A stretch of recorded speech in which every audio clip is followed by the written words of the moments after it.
Man, I'm not gonna lie. I thought about it. Yes, I thought about taking $1.45 a mile. Let's talk about it.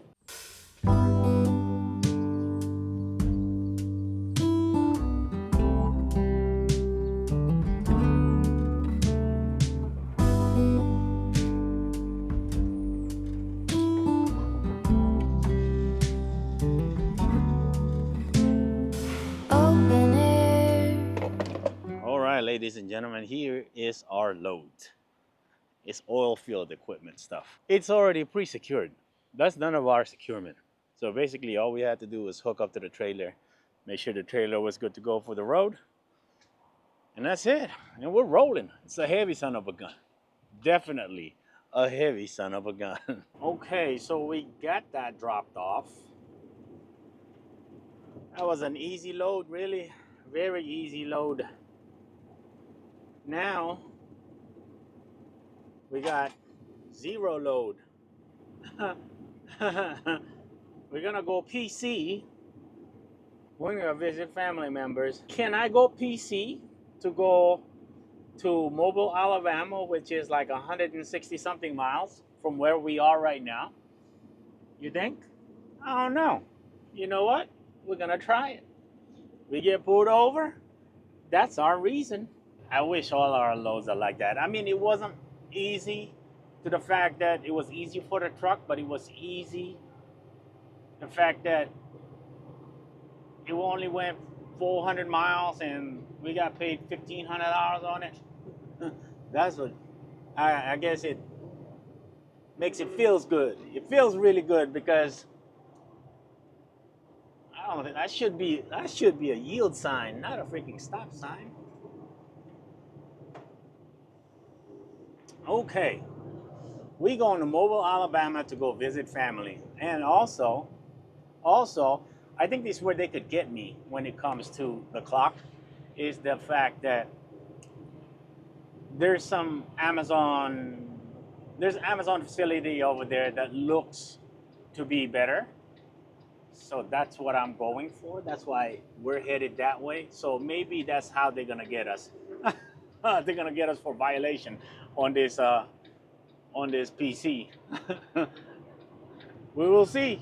We will see. Listen, a quick tip when you're driving in a weather like this, man. If you're a new trucker, new driver out there, when you have zero visibility, lights on, keep your distance. I mean, you're supposed to do that anyway. I mean, you don't have to put your lights on, but you're supposed to keep your distance anyway. But when it's this kind of weather, make sure be cautious, man. Just take it easy. Scan your mirrors, just like what you're supposed to do, even in regular weather, and keep your distance.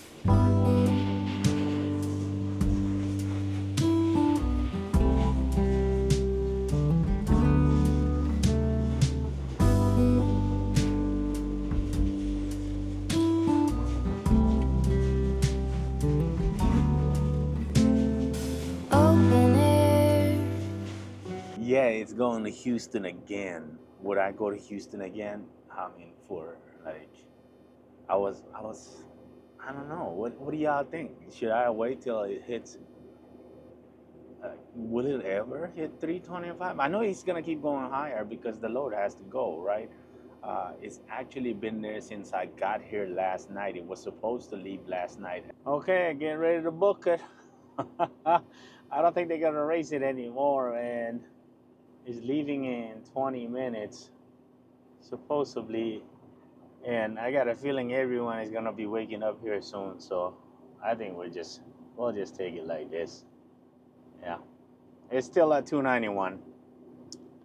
So by waiting around 30 minutes before we book it, we got an extra 120 for it or something like that. Yeah, let's confirm booking.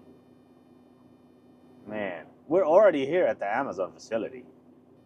Okay, so here we are. We are here. We got the load. Oh man, that was nerve-wracking. 20 minutes, 10 minutes actually before the trip starts. They see Amazon is not like what it used to be, man. It used to be so much different. It used to be before when something has to go within that 1 hour window, every 4 minutes that thing would go up. Like within 2 to 4 minutes, the rate just keeps on climbing and climbing and climbing. But now it's like every 15 minutes the rate climbs. This is a prime example of the topic of this video, which is like, you know, how I was tempted to take rates at uh, $1.45 going into California from Houston. I thought about it, believe it or not. I really did. I almost pulled the trigger. We would still make money even at $1.45, but is that really making money though? You know what I mean? That's what I try to convince myself. I just can't. I can't see myself doing it. You know. Plus, Texas. Okay, STX4. I know you can still make money at $1.45, but man, that's like that's like less than what I would make even back when um, first started as a trucker, which I was making like 32 cents a mile, you know. So at $1.45 after our expenses, yeah, actually we'll be making a Western Express money when I first started. That's why I did head down here 160 something miles from where we were when we drop off that other load, that oil field load. It's because I saw that there was more action within this area. It was a lot busier than, say, Montgomery or Birmingham. So there was a lot more activity going on in this area. That's why we went ahead and deadhead down this way. And I think that was a good choice, you know. I have to pat myself in the back for that. I wanted to do work. I wanted to really work on the weekend. Um, because we sat around in Houston for a couple of days and now we're heading back to Houston.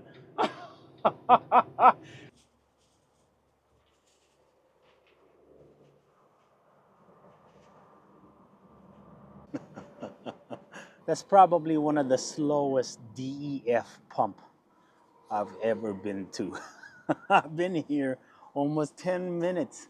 We're trying to pump $40. It's gonna be less than 10 gallons or a little bit over 10 gallons. Okay, so this is the part that a lot of people are, including me myself when I first started with Amazon, are like really, it's so hard to grasp and understand, but really, when you really think about it, there is nothing that could be done. It's all automated. Everything is automated. Therefore, nothing can be done as far as like, oh man, it only makes sense to do this, right? Well, the system doesn't know what makes sense is. You know what I mean? So it's all automated. Anyway, what I'm getting at is that like here, we dropped off the loaded trailer from Theodore, right? We dropped it off here, and we're supposed to pick up an empty from here and then take it to HOU8, which is like 30 miles in what is that, Fresno, Texas. Anyway, they said they don't have no empty, and they're probably not gonna have empty even before I depart. That's 1 hour and a half from now. So, and you can't like, you can call ROC. ROC not gonna do anything for you. They're not gonna do anything for you until 30 minutes before your departure time. So that's it. So you just have to sit here and wait.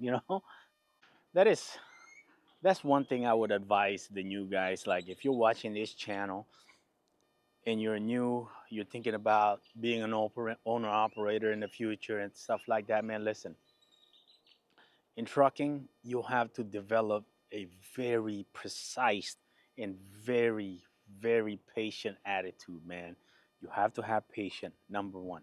It's just, you cannot get mad out here, man, on the road or out here with Amazon waiting. You cannot, man, I'm telling you, because a lot of truckers would argue, especially owner operators, be like, "Oh man, my time is precious, right? I charge this, and this, and that per hour." Well, when I booked that Amazon load, There's a specific time frame on there. They may not use me for the whole duration of that time frame, but if they have to, they will. And that's what's happening now. I would suggest don't stress yourself out because you absolutely don't have to. Just sit there, chill, patience, man, patience. And that brings me to the next point, right? As an owner operator on the load board, patience is the key, man. Somebody had mentioned it, man. I'm usually very patient, but like I said, I was thinking about taking that $1.45 because I miss my family. I want to get home. You know, this type of work, OTR, like even though we're doing good, out here, I think I consider us doing good out here on the road as far as like rate wise, what we're making or whatever, right? But um, if you have family at home, man, you know, it's that extra money. Like let's say you're at the house, you're making 80,000, 80K a year. You're making 80K a year doing whatever it is that you're doing, okay? And you're out here on the road, you're making 120K a year. After it's all said and done, you start paying yourself, after you put back money to the company, you start paying yourself $120,000 a year. And that's working hard based on what we got right now as far as like rates and everything. That's working hard, okay? Probably working at least 100,000 miles a year, But for me, I don't think that's worth it. That extra 40K, I don't think that's worth it, man. Really. But I love driving though. That's the only thing. I think that's why I've always said, like, for you to be a trucker or to be in trucking, man, you have to love it. Number one, you have to love it.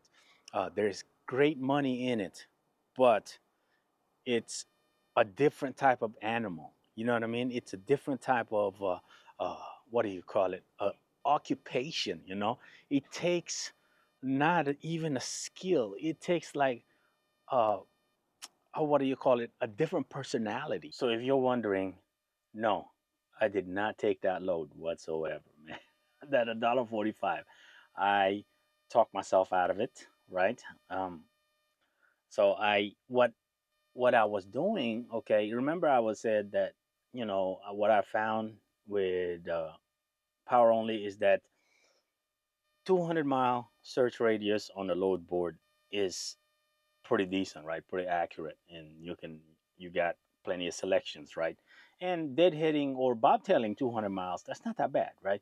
But what I was not doing is for a couple of days, right, while I was sitting in Houston, is that I did not expand my search to say 250. That's where I made a mistake, I think.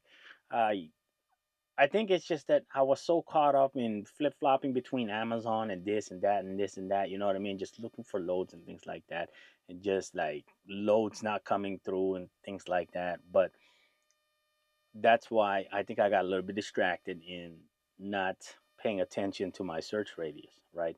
Because it's tough out here, man. The Houston market, Power Only, is so tough. It wasn't like that before. Trust me, 3 years ago, not like that at all. But yeah, we did take that.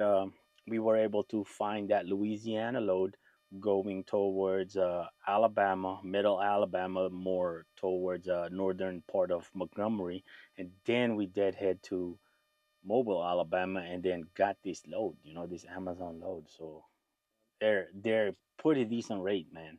So anyway, basically all I'm saying is that gotta stay patient, man. I know sometimes you get a little bit of anxiety or whatever, right? You start to be like, man, you start to lose focus.